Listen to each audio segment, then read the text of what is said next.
সময় যেন থেমে দাঁড়ালো। স্বর্গীয় এই জগতের সব দৃশ্য যেন মলিন হয়ে পড়ল। আপনার চোখ পড়ল আরেক জোড়া চোখের উপর।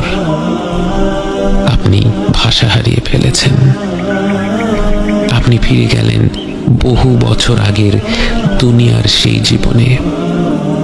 মায়া ভরা দুটি চোখের দিকে তাকিয়ে আছেন। প্রথমবারের মতো মন ভরে দেখছেন আপনার জীবন সঙ্গীকে। অজানা সব অনুভূতির ঢেউয়ে ভেসে যায় আপনার হৃদয়। অনেক স্বপ্ন আঁকছেন মনে মনে।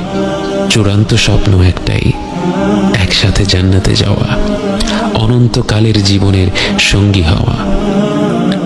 চোখের পলক পড়ল, ফিরে এলেন বর্তমানে। আপনি চেয়ে আছেন সেই অতি পরিচিত চেহারাটার দিকে, কিন্তু সেই চেহারা তো আর আগের মতো নেই। সৃষ্টির সব সৌন্দর্যই তো মনে হয় আল্লাহ তার ভেতরেই গেঁথে দিয়েছেন। আপনি চেয়ে আছেন আপনার স্ত্রীর দিকে, উনি চেয়ে আছেন আপনার দিকে। প্রবাহমান নদীর ছলছল শব্দ আর পাখির গুঞ্জন ছাড়া আর কোনো শব্দের প্রয়োজন হচ্ছে না।